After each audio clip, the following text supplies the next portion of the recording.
Hello प्यारे बच्चों, कैसे हो सब लोग। उम्मीद है कि सब बहुत अच्छे होंगे। आज हम स्टार्ट करने वाले हैं थर्ड सैंपल पेपर के क्वेश्चन नंबर 16 से 25 के सॉल्यूशन को।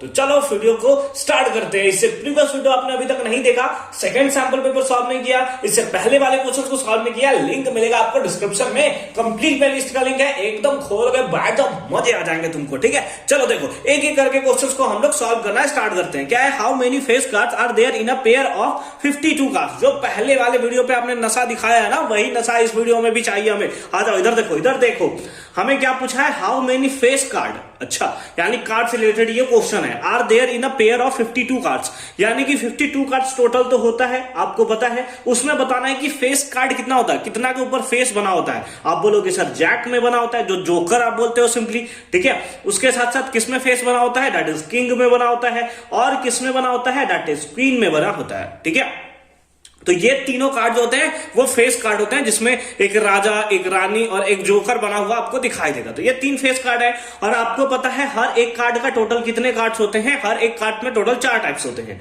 ठीक है, 4 4 4। तो हमसे क्या पूछा है, how many face card in there in the pair of. तो 4 4 4 4 8 12 12 12 12। Option number A is the right answer. यहां पे हमें प्रोबेबिलिटी नहीं पूछा, देख रहे हो कितना तबाही मचा रहा है ये जिंदगी में। इससे पहले हम लोग को प्रोबेबिलिटी पूछता था, बट अपने इस बात का भी पूछ दिया कि फेस कार्ड। अगर आप क्या करोगे, प्रोबेबिलिटी अगर निकालना चाहो तो निकाल सकते हो। Number of total outcomes divided by total number of outcomes. 52 cards है, तो ये 4 के टेबल में 3 टाइप्स, 4 के टेबल में 13 टाइप्स, तो 3/13 आ जाएगा। बट हमसे पूछा हुआ वो नहीं है, तो उसका उतना दिमाग भी हमें नहीं लगाना। ठीक है, चलो आ जाओ आ जाओ आ जाओ 17 में आओ। 17 में क्या है, determine the upper limit of the model class of the following frequency distribution. ये आपके कॉन्सेप्ट को अगेन चेक करेगा। देखो अच्छे तरीके से, क्या अपर लिमिट चाहिए मॉडल क्लास का, तो मॉडल क्लास ढूंढो।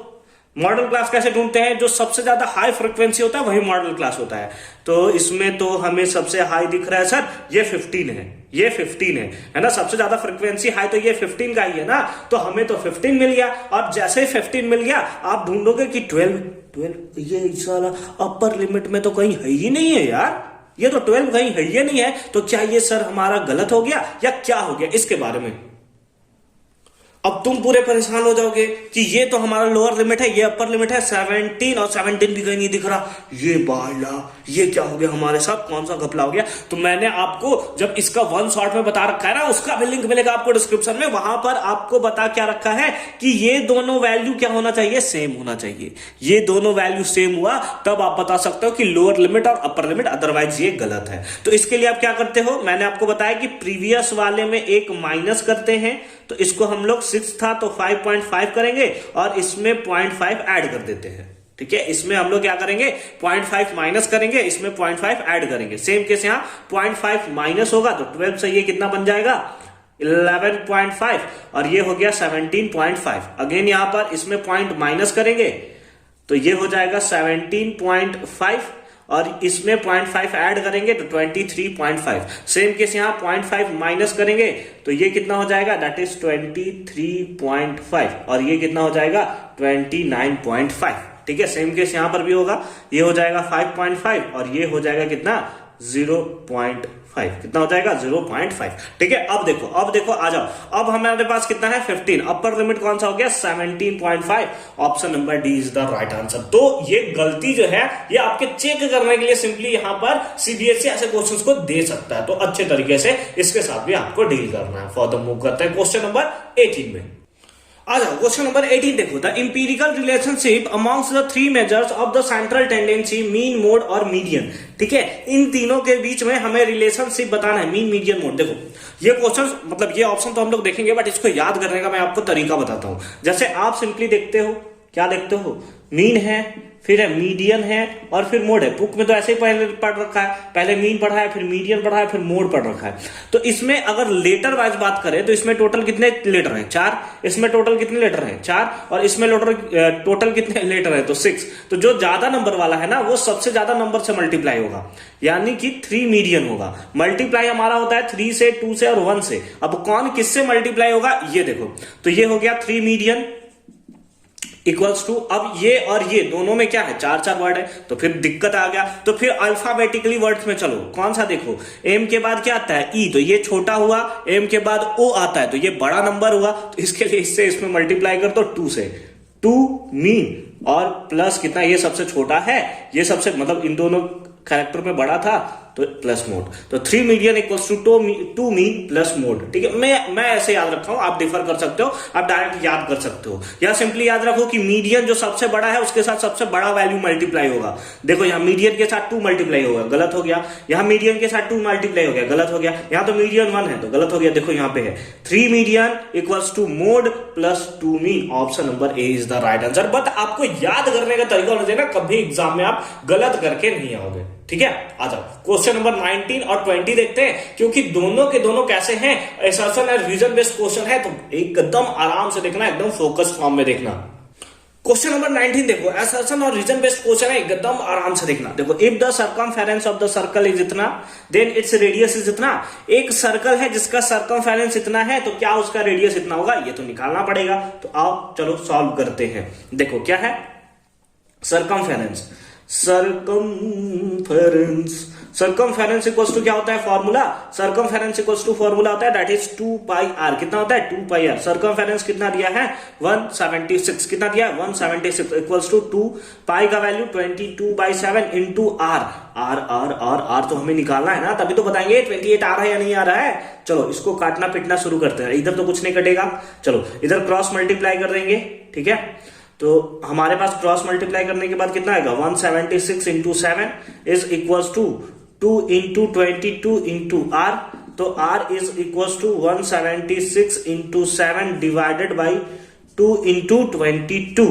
ठीक है, 22 से ये कैंसिल होगा कितने टाइम्स में, 8 टाइम्स में। कितने टाइम्स में 8 टाइम्स में, और ये कितने 4 टाइम्स में।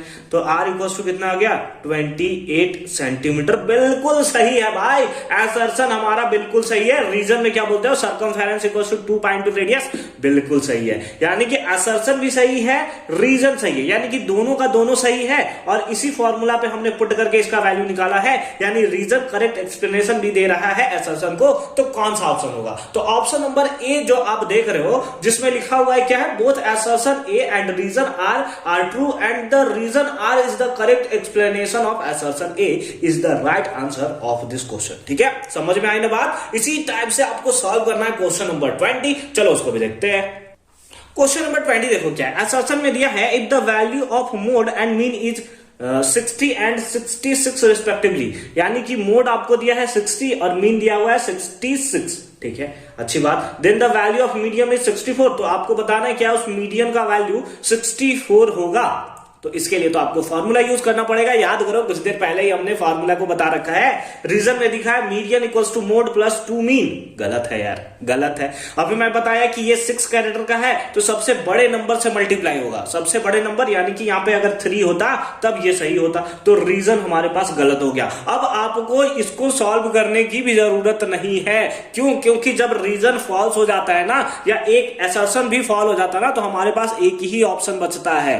अगर हम लोग ऑप्शन में चेक करना चाहे उससे पहले आ जाओ, उससे पहले देख लो अगर सॉल्व करना चाहो तो कैसे सॉल्व कर सकते हो। देखो क्या होता है, 3 मीडियन है ना, 3 सबसे बड़ा, फिर मीन छोटा होता है सबसे छोटा, तो ये 2 mean plus mode, 2 mean plus mode है ना, 2 मीन प्लस मोड। चलो ठीक है, आ जाओ 3 मीडियन तो निकालना है। चलो देखो 3 मीडियन इधर लिख दो, 3 मीडियन। ठीक है, 2 मीन कितना है 66, 2 से मल्टीप्लाई कर दो तो 132 प्लस मोड कितना है दैट इज 60। तो मीडियन इक्वल्स टू कितना हो जाएगा, मीडियन इक्वल्स टू हो जाएगा, ऐड कर दो तो हो जाएगा 182, और ये मल्टीप्लाई में इधर आया तो डिवाइड में, कैंसिल करो, सॉरी 3 है ना, कैंसिल करोगे तो कितना आएगा, 1 सेकेंड मैं कैंसिल कर लेता हूं, क्या हमने सही लिखा है 66 था ना, तो 66 2 जा। ठीक है, मीन हमारा इतना था, तो 2 मीन प्लस मोड हमारा था कितना 60। चलो ठीक है, देख लेते हैं।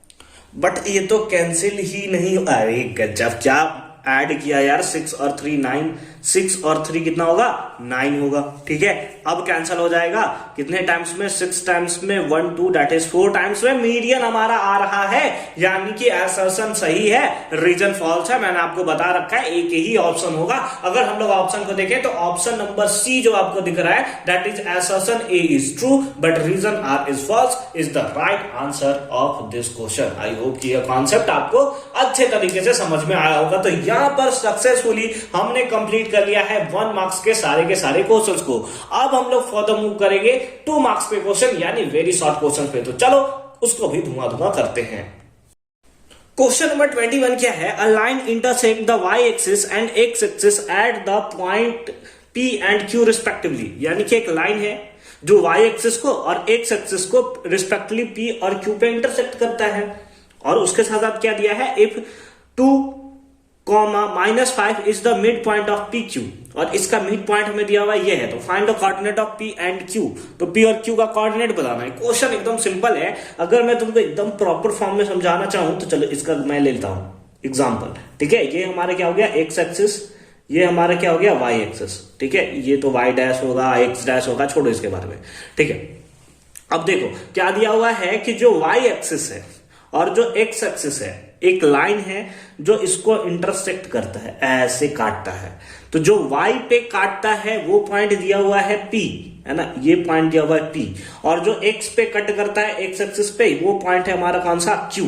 ठीक है, और इसका मिड पॉइंट हमें दिया हुआ है कितना, दैट इज 2, -5। तो हमें क्या बताना है, find the coordinate of P and Q। तो P और Q का कोऑर्डिनेट बताना है। अब देखो ये P पॉइंट क्योंकि Y पे लाई कर रहा है तो X तो यहाँ 0 होगा, यानी पक्का 0, क्या होगा Y होगा। अगर Q के बारे में आप बोलना चाहो तो Q, क्योंकि ये X एक्सिस में बिलोंग कर रहा है तो X का तो वैल्यू होगा बट Y कितना होगा 0 होगा। अब x1 + x2 डिवाइडेड बाई 2 ये इसके वैल्यू के इक्वल होगा कि नहीं होगा, हाँ सर हो जाएगा। तो अगर हम लोग निकालें, अगर सिंपली हम लोग क्या करें कि x के लिए अगर देखें तो x इक्वल्स टू, ये x इक्वल्स टू क्या हो जाएगा x1 + x2 डिवाइडेड बाई 2, और ये x का वैल्यू है कितना, तो 2 है, तो इसके प्लेस पे हम लोग 2 लिख सकते हैं। अब बताओ x का वैल्यू निकलेगा या नहीं निकलेगा, हाँ सर निकल जाएगा। 2 2 = 4 और 0 + x, तो x का वैल्यू तो सिंपली आपके पास कितना आ गया 4 आ गया। ठीक है, 4 आ गया। अब y का वैल्यू सेम केस निकलेगा, y equals to that is -5 equals to y1 + y2 that is y + 0 divided by 2। बोलो y का वैल्यू आएगा या नहीं आएगा। ठीक है, तो यहाँ पे सिंपली कितना हो जाएगा, ये हो जाएगा हमारे पास y इक्वल्स टू 5 2 = 10 यानी कि -10। बट क्या हमें x और y का वैल्यू पूछा है, नहीं, हमें तो कोऑर्डिनेट पूछा है p का। तो p का कोऑर्डिनेट कितना होगा, दैट इज 0, -10। और उसी टाइप से q का कोऑर्डिनेट कितना होगा, q का कोऑर्डिनेट होगा x, 0, x का वैल्यू 4 है, दैट इज 4, 0। बोलो समझ में आया या नहीं आया। तो इस टाइप से लिख करना अब एग्जाम में तबाही मचा सकते हो। हालांकि 21 के और में भी एक क्वेश्चन है, चलो उसको भी सॉल्व करते हैं। और वाले पार्ट में देखो क्या है, find the third vertices of a triangle. अच्छा, ट्रायंगल का थर्ड वर्टिसेस फाइंड आउट करना है। If 2 of its vertices are इतना एंड इतना, जैसे एक ट्रायंगल अगर आप बनाते हो, ठीक है, ये हमारा सपोज एक ट्रायंगल है। ठीक है, ये पॉइंट ए दे दो, ये बी दे दो, ये हमारा सी हो गया। ठीक है, तो ए पॉइंट कितना दिया हुआ है, कोई भी तीसरा वर्टिसेस हमें फाइंड आउट करना है। तो लेट अस सपोज ए को हम लोग लिख देते हैं -3, 1, बी को हम लोग लिख देते हैं कितना 0, 2। तो सी वर्टिसेस लेट अस सपोज इसको लिख देता हूं x, y, ये आपको क्या करना है, फाइंड आउट करना है। और centroid is at the origin, और इसका जो सेंट्रॉइड है, लेट अस सपोज ये सेंट्रॉइड तो ऐसे ही बनाता है ना, सेंट्रॉइड, ये हमें दिया हुआ है कितना 0, 0।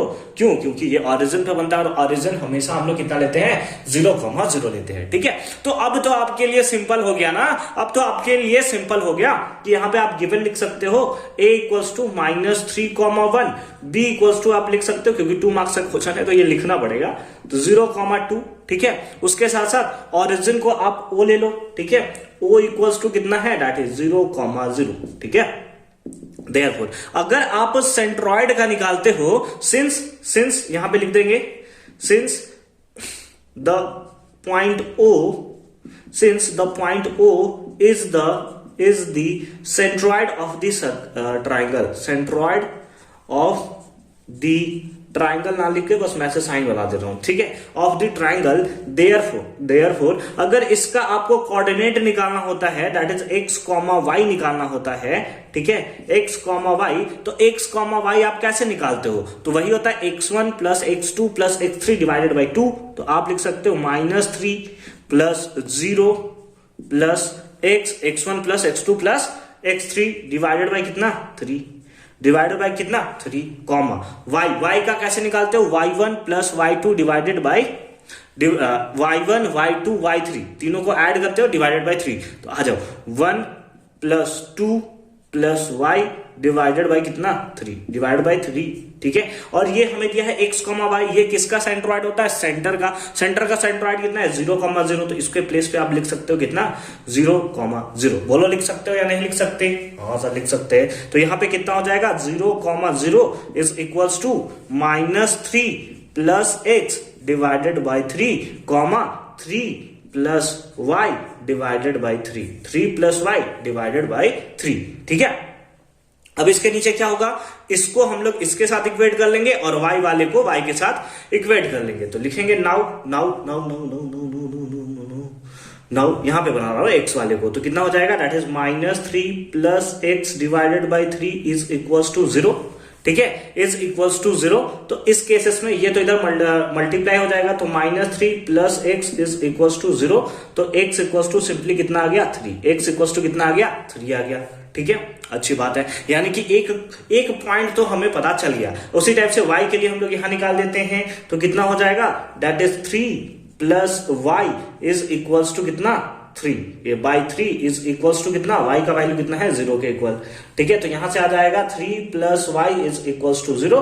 तो y इक्वल्स टू ये प्लस में इधर गया तो माइनस में, तो दैट इज -3। तो ये कोऑर्डिनेट कितना हो गया? x का वैल्यू 3 और y का value -3 3,-3, and that is the right answer of this question. I hope कि ये कॉन्सेप्ट आपको अच्छे तरीके से समझ में आ रहा होगा, ठीक है। अगर लेटर सपोज वर्टिसेस अगर आपका चेंज भी हो गया तो आप क्या कर सकते हो? जहां पे ये वर्टिसेस है ऐड इधर उधर कर लोगे और सिंपली आंसर आपके पास आ जाएगा, बस कोऑर्डिनेट आपके पास वहां पे चेंज हो जाएगा। तो इस बेसिस पे अगर क्वेश्चन आया तो आप उम्मीद है कि आप धुआं करके तो जरूर आओगे। चलो फर्दर मूव कर सकते हैं क्वेश्चन नंबर 22 पे। क्वेश्चन नंबर 22 देखो क्या है, एक्सप्लेन वाई ये नंबर जो है इज अ कंपोजिट नंबर। अब आपको कुछ लोगों में कंफ्यूजन होगा, कुछ लोगों को पता होगा कंपोजिट नंबर क्या है, बट अगर कंफ्यूजन है तो देखो क्या है। लेट अस सपोज 1 से 10 नंबर तक मैं लिखता हूं, 3 4 5 6 7 8 9 10, ठीक है, ये नंबर लिख रहा हमें। अब इसमें आप प्राइम नंबर को एक तरफ लिखो, ये प्राइम नंबर है और ये हमारा कंपोजिट नंबर है। तो प्राइम नंबर में क्या होगा? 1 को छोड़ दो, 1 को हटा दो, ठीक है। लेट अस सपोज 2, तो 2 कैसा है? प्राइम नंबर है। 3 कैसा है? तो ये हमारा प्राइम नंबर है। 4 क्या प्राइम नंबर है? नहीं है। क्यों प्राइम नंबर नहीं है? क्योंकि ये 2 से ज्यादा नंबर से डिविजिबल होता है। एक 1 से भी डिविजिबल होगा, 4 से भी डिविजिबल होगा और उसके साथ साथ 2 से डिविजिबल होगा। प्राइम नंबर क्या होता है? जो खुद से डिविजिबल हो या फिर 1 से डिविजिबल हो। तो ये हमारा प्राइम नंबर नहीं होगा। तो क्या होगा? तो ये सिंपली कंपोजिट नंबर होगा, ठीक है। अगेन ये क्या है?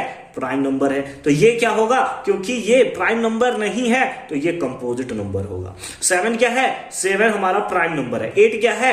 8 हमारा है कंपोजिट नंबर। क्यों? क्योंकि ये 2 से भी डिविजिबल होता है, ये 4 से डिविजिबल होता है, ये 1 से भी और 8 से भी, मतलब 2 से ज्यादा नंबर से ये डिविजिबल है। 9 में भी सेम केस होता है, ये 1 से खुद से और 3 से भी डिविजिबल होता है, तो ये कंपोजिट नंबर। सेम केस 10 के साथ भी, क्योंकि ये एक्स्ट्रा 2 से भी डिविजिबल होता है, 5 से भी डिविजिबल होता है, ठीक है। तो जो प्राइम नंबर नहीं है वो कंपोजिट नंबर भी है, ठीक है। जो प्राइम नंबर नहीं है वो कंपोजिट नंबर होगा सिंपली। या कंपोजिट नंबर का डेफिनेशन सिंपली क्या होगा? वैसे नंबर जो 2 से ज्यादा नंबर से डिविजिबल हो, जो खुद से और 1 छोड़कर किसी और नंबर से भी डिविजिबल होगा, तो वो हमारा कंपोजिट नंबर होगा, ठीक है। समझ रहे हो बात को? तो अब इस बेसिस पे हमें बताना है कि ये जो नंबर होगा वो कंपोजिट नंबर होगा, बट कैसे? तो पक्का है कि ये 2 नंबर से ज्यादा से डिविजिबल होगा तभी होगा। तो चलो आ जाओ चेक करते हैं। नंबर कौन सा है? 3 × 5 × 7 × 9 × 11 और यहां पर है +11। अच्छा ठीक है, दोनों के पास 11 कॉमन है, तो 11 कॉमन निकाल दो, ठीक है। तो ये क्या हो जाएगा? ये हो जाएगा दैट इज 3 × 5 × 7 × 9, ये तो हमारा कॉमन निकल गया, +1 प्लस कितना 1, ठीक है, क्योंकि 11 बाहर निकला है, ठीक है। 11 अब मल्टीप्लाई कर सकते हैं क्या? इसको हम लोग मल्टीप्लाई कर सकते हैं। आप बोलोगे सर इसको हम डिवाइड भी कर सकते हैं, आप बोलो तो सही। नहीं, चलो मल्टीप्लाई करना है। 5 3 जा 15, 15 7 जा 105 और 100 945। कितना होगा? 945 प्लस 1 तो कितना हो गया? 11 इंटू 946। 946 ये 946 का ना आप सिंपली प्राइम फैक्टराइजेशन निकालो। 946 का कितना आएगा?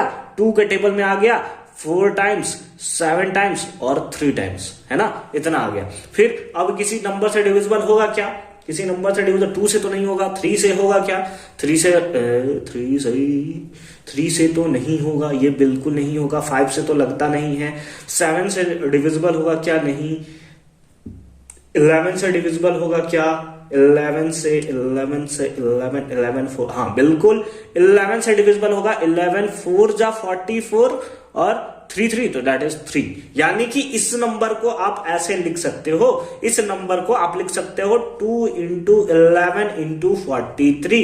क्योंकि आप इस नंबर को देख रहे हो तो 2 से भी डिविजिबल है, 11 से भी डिविजिबल है और 43 से भी डिविजिबल है। यानी कि इसके फैक्टर जो हैं, ये जो नंबर है किस किस नंबर से डिविजिबल है? 11 से भी, 2 से भी, 43 से भी, मतलब 2 से ज्यादा नंबर से ये डिविजिबल है। तो सिंपली क्या लिख दोगे कि since it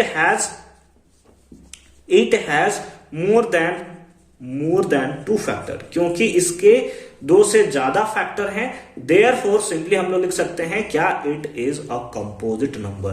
it is a composite number, इसीलिए ये क्या होगा? एक कंपोजिट नंबर होगा। आई होप कि ये कॉन्सेप्ट अच्छे से समझ में आ रहा होगा आपको। इसके और में भी एक क्वेश्चन है ना, चलो भी उसको भी तबाही मचाते हैं, बट वो नशा आपका जो है ना वो कम नहीं होना चाहिए। पहले क्वेश्चन को देखो, सॉल्व करो, फिर देखो। चलो देखो और वाले पार्ट में क्या है। और वाले पार्ट में सिंपली दिया हुआ है इफ n इक्वल्स टू इतना, where n is a natural number, जहां पे n जो हमारा एक नेचुरल नंबर है।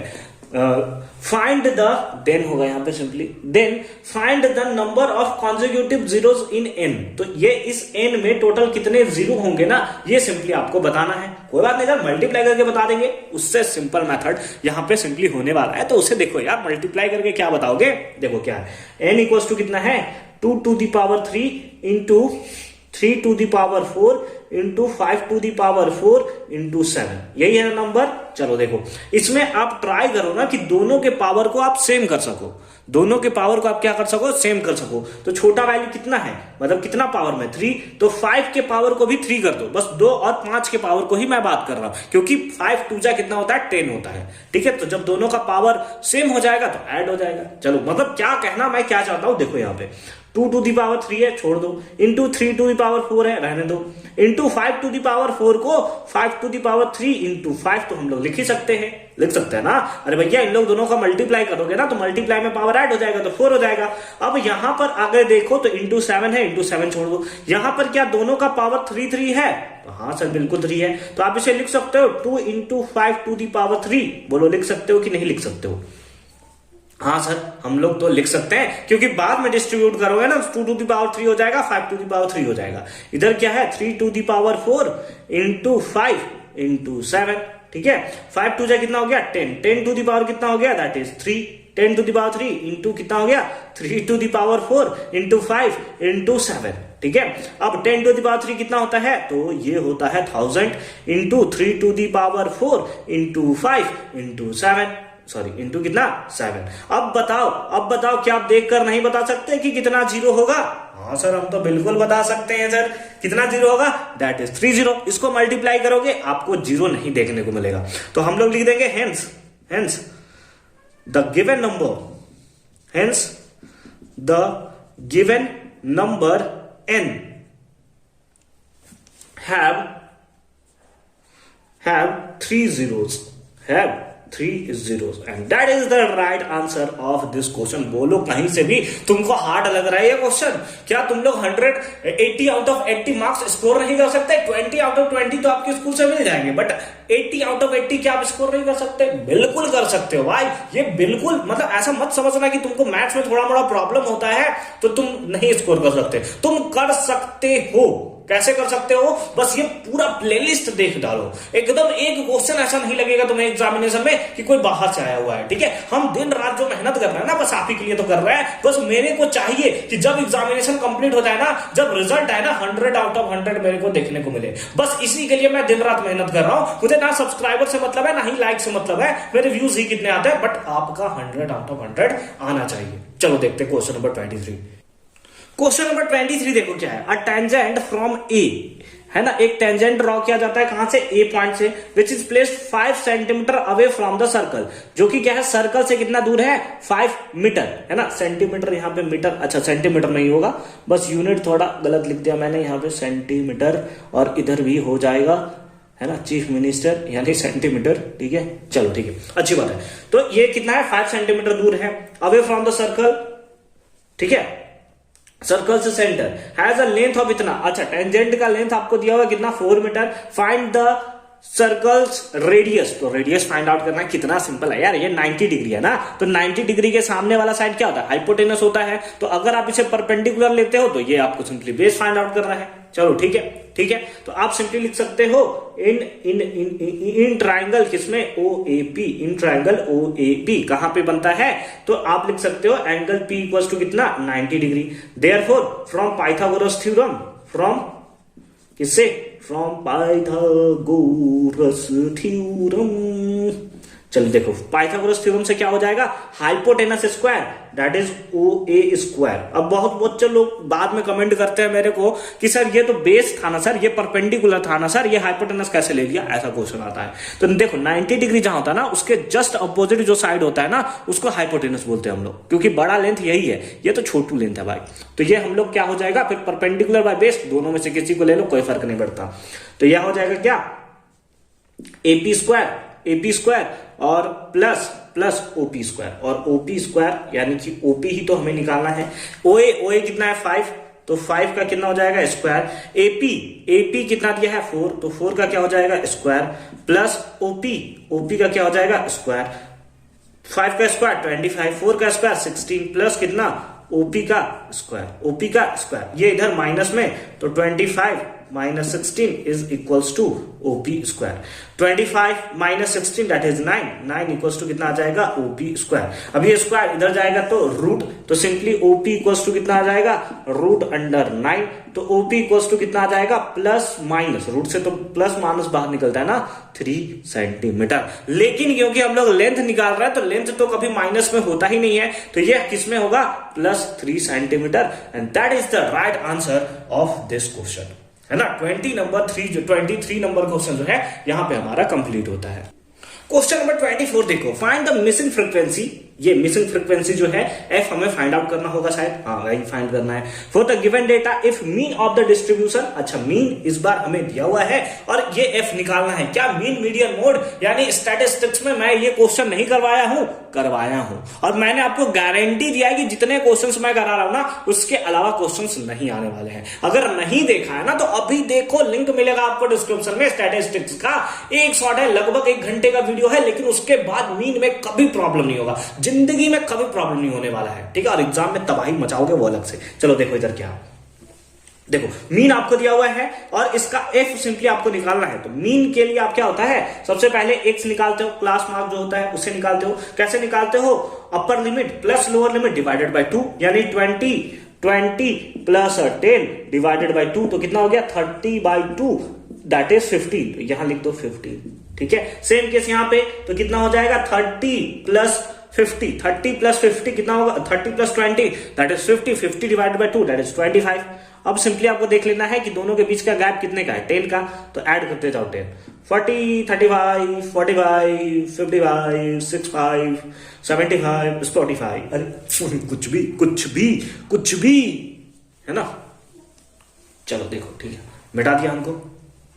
अब x के बाद आप क्या निकालते हो, इधर सर हम लोग fx निकालते हैं, चलो fx भी निकाल दो, fx कैसे मल्टीप्लाई करो, 7 5 जा 75, ठीक है, अच्छी बात है। 25 3 जा 75, कितना हो गया, दैट इज 140, कितना हो जाएगा 140, ये हो गया 45f, कितना हो गया 45f, ये कितना हो गया 110, ठीक है, इसको ऐड करोगे तो कितना हो जाएगा, 6 25 390, यही होगा ना, 6 25, हाँ बिल्कुल यही होगा।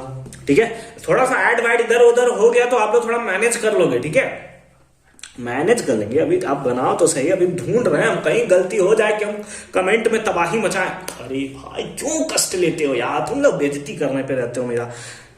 13 5 जा 65, 84 है ना, 84। अब मल्टीप्लाई करोगे, कैलकुलेटर निकालोगे चलो ठीक है, आ जाओ आ जाओ आ जाओ। ठीक है, अब इसके साथ साथ आप तो एफ एक्स है ना, तो हमें मीन का फॉर्मूला क्या होता है, मीन का फॉर्मूला होता है हमारा simply sigma f x divided by sigma F. तो इसका तो सम भी चाहिए ना हमें। अरे भैया बहुत कष्ट है यार, प्लस एफ पहले इधर कर दो है ना, पहले जोड़ो, कितना होगा 29 21 सॉरी 19 21 25 30 33, यानी कि ये कितना आ गया 33 plus F.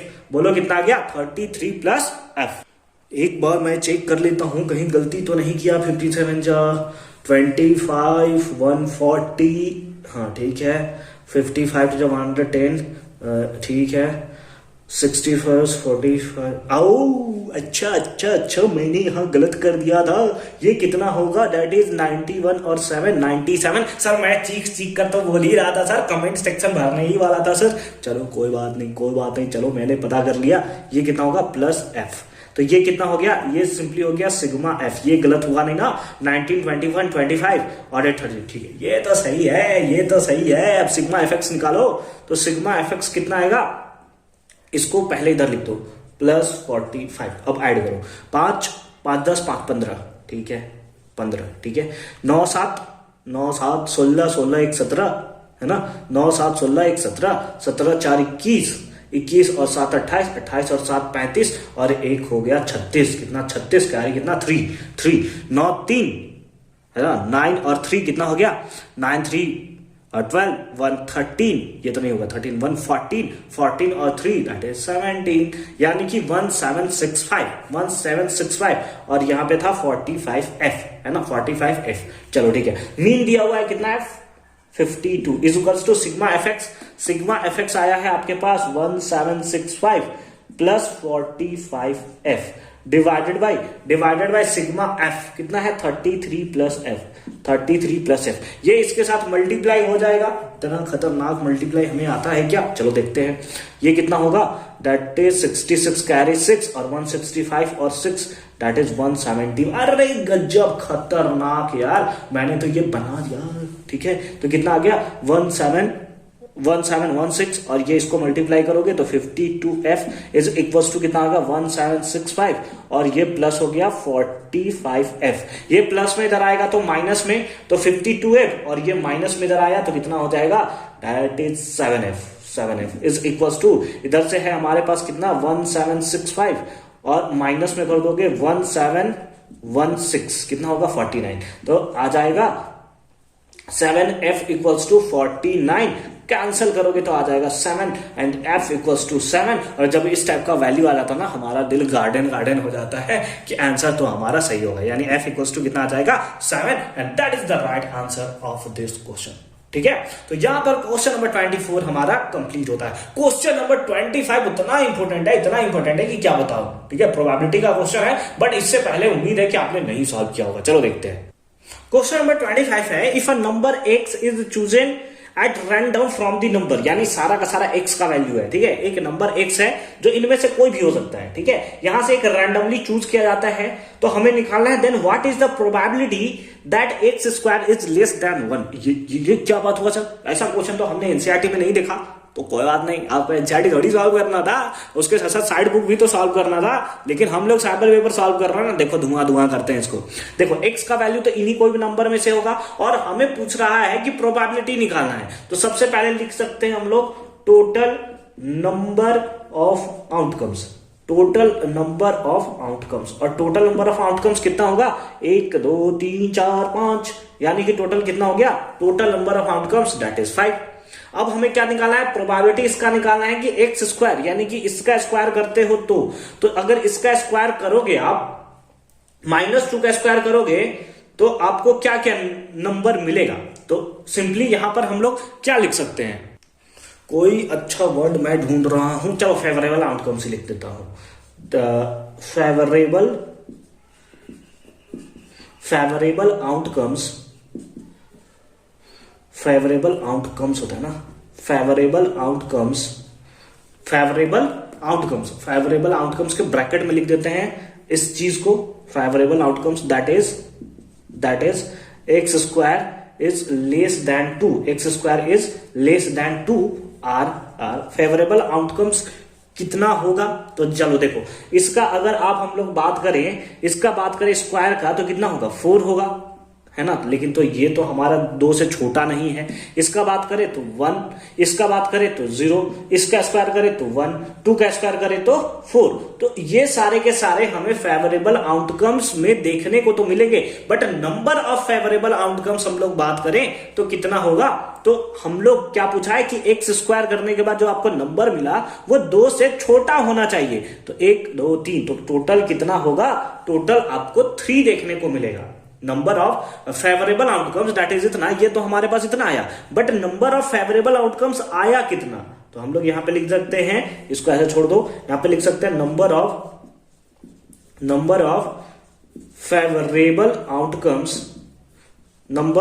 Favourable outcomes is equals to कितना होगा? 1 2 3, 1 2 3। ठीक है, यहां पर भी फेवरेबल आउटकम्स नहीं ही लिखो तो ज्यादा सही रहेगा। ठीक है, इसको आप यहां से कनेक्ट कर लेना। ठीक है, नंबर ऑफ फेवरेबल आउटकम्स कितना आया? 3 आया। कौन कौन आया? 1 0 और 1 आया। ठीक है, देयरफॉर अब तो प्रोबेबिलिटी निकाल सकते हो ना? हाँ सर, अब तो निकाल सकते हैं sir. Probability equals to number of favourable outcomes divided by total number of outcomes, and that is the right answer of this question. Sir hard कहां था? हार्ड इसलिए था क्योंकि ये नंबर आपको थोड़ा सा फैमिलियर नहीं लग सकता है।